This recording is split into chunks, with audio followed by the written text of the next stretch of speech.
बिस्मिल्लाहिर्रहमानिर्रहीम। अस्सलामु अलैकुम स्टूडेंट्स। अच्छा भाई, मैट्रिक क्लास के बच्चे जो हैं मुतवज्जा हो जाएं। पीएसटी का जो मैंने गेस्ट पेपर दिया था उसको मैंने आज सॉल्व कर दिया है।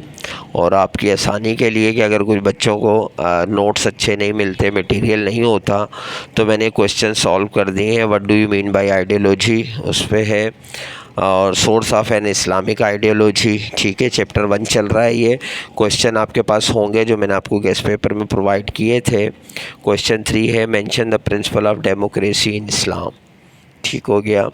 तो ये आपने जो है अब बहुत इजी हो गया है। अब आपने इसको स्किप नहीं करना, याद कर लेना है। और अब भी अगर कोई चीज़ समझ में ना आए तो ज़रूर पूछ सकते हैं। अब इंशाल्लाह मेरी कोशिश होगी कि जितना भी गेस्ट पेपर मैंने आप लोगों को प्रोवाइड किए हैं उनको मैं सॉल्व कर दूं। What is the role of ideology in building national character. आपने जो गेस्ट पेपर मैंने दिया था उसके हिसाब से क्वेश्चन चेक कर लेने हैं कि क्वेश्चन पूरे हैं या आंसर्स यानी मैंने सबके दिए हैं या नहीं दिए। ये भी आपने ज़रूर चेक करना है। और कुछ चीज़ अगर रह गई हो तो वो मुझे ज़रूर कमेंट्स में बतानी है। Outline the statement of Quaid-e-Azam on the ideology of Pakistan. ठीक है, ये तकरीबन मैंने 6-7 क्वेश्चन दिए थे चैप्टर 1 के हिसाब से। Briefly describe Allama Iqbal's views on the ideology of Pakistan. तो ये चैप्टर 1 हमारा जो है ये कंप्लीट हो गया यहाँ पर। अब जो है चैप्टर 2 है। चूँकि ये चैप्टर बहुत लॉन्ग है, आपको मालूम है। सबसे पहले इसमें जो क्वेश्चन है वो टू नेशन थ्योरी का मैंने ऐड किया है। चैप्टर चूँकि इसमें क्वेश्चन भी ज़्यादा हैं, इसलिए आपने जो है चैप्टर 2 पे ज़्यादा फोकस करना है और अच्छे से याद करना है। क्वेश्चंस के आंसर थोड़े से मैंने हेडिंग्स के साथ लेंदी भी बनाए हैं ताकि आप अच्छे से मटेरियल लिख सकें। फिर है द पाकिस्तान रेजोल्यूशन 1940। ठीक हो गया। ये मतलब आपका ये भी नोट में भी आता है, लॉन्ग में भी आता है, ये शॉर्ट में भी आ सकता है। ये मैंने अभी आपको लॉन्ग प्रोवाइड कर रहा हूँ, शॉर्ट क्वेश्चन आंसर भी जो है मैं सॉल्व करके दूंगा। ये कायदे-ए-आज़म 14 पॉइंट्स हैं, ये भी अमूमन 5 पॉइंट्स शॉर्ट में आ जाते हैं और 10 पॉइंट्स जो हैं वो लॉन्ग में आ जाते हैं। तो मैंने 14 पॉइंट्स आपको पूरे यहाँ पे प्रोवाइड किए हैं। आप कोशिश करेंगे 10 पॉइंट्स याद करें ताकि अगर लॉन्ग में भी आए तो आप इसको अवेल कर सकें। उसके बाद जो है question, what are the main objective of Faraizi movement. ठीक है, ये हाजी शरीयतुल्लाह साहब की जो है फ्राइज़ी मूवमेंट है। ये मैंने आपको बताई थी कि इसकी भी आपने तैयारी करनी है। और उम्मीद है कि या तो हाजी शरीयतुल्लाह की मूवमेंट और फिर वली शाह वलीउल्लाह। ये नेक्स्ट क्वेश्चन है, role of Shah Waliullah in the revolutionist movement. ठीक है, तो इसमें मैंने हेडिंग्स बनाई हैं, आप भी कोशिश कीजिएगा इसी तरह हेडिंग्स के साथ जो है इनको मतलब वो आप करें ताकि मार्क्स भी अच्छे मिलें। क्योंकि ये सब्जेक्ट जो हैं लेंदी होते हैं और इसमें हेडिंग्स जो हैं बहुत एक्टिव रहती हैं, मतलब आपको फ़ायदा देंगी। अच्छा, फिर है what are the responsibilities of a citizen of an ideological state. ठीक है, तो ये रिस्पॉन्सिबिलिटीज़ हैं, मतलब तकरीबन 11-12 रिस्पॉन्सिबिलिटीज़ हैं।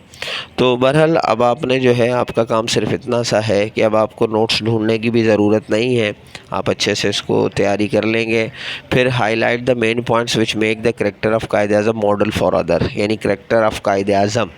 तो ये भी आपके मतलब सेकंड चैप्टर में ही है। इसमें शुरू के जो है ये 2-3 चैप्टर ही, मतलब ये सेकंड चैप्टर ही थोड़ा सा लेंदी है। उसके बाद चैप्टर्स में से मैंने इतने सवालात नहीं दिए आपको। इसी में था फिर एक topic, why did East Pakistan separate from West Pakistan. तो ये बांग्लादेश का जो टॉपिक है मैंने आपको बताया था कि ये भी हर 2-3 साल बाद ये क्वेश्चन आ जाता है। तो उम्मीद करता हूँ कि ये मतलब आ जाएगा इस बार।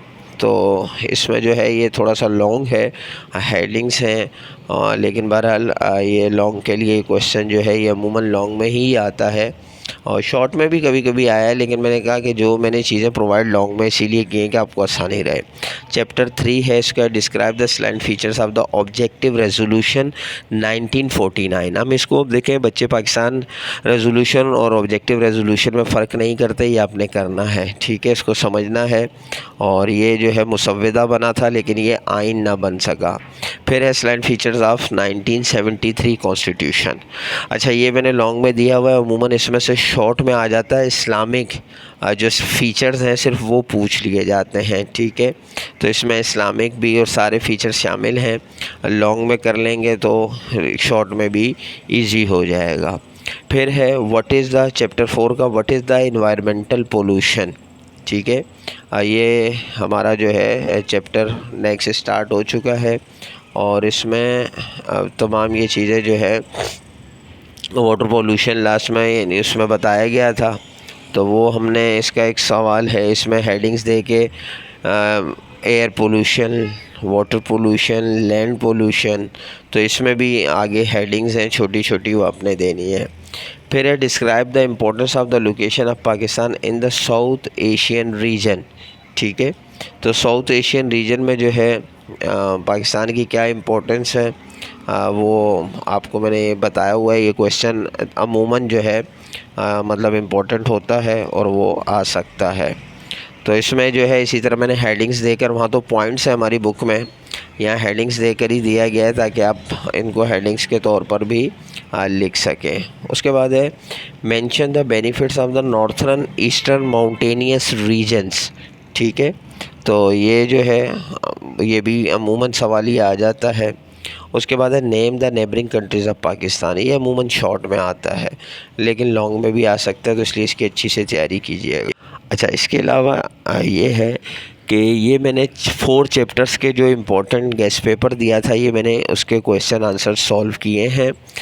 रिमेनिंग जो है इंशाल्लाह नेक्स्ट वीडियो में मैं आपको दे दूँगा। बस आपने जो है अच्छे से इसकी तैयारी करनी है और जो चीज़ समझ में ना है, कुछ भी पूछना हो, देखें अब टाइम कम है और तैयारी पर अपना पूरा फोकस करें। नोट्स इसीलिए प्रोवाइड कर रहा हूँ सॉल्व में कि आप लोगों को इधर उधर भागना ना पड़े, आप आसानी से जो है इनको याद कर लें। तो इंशाल्लाह नेक्स्ट वीडियो में मिलते हैं, जब तक के लिए इजाज़त दीजिए। अल्लाह हाफ़िज़।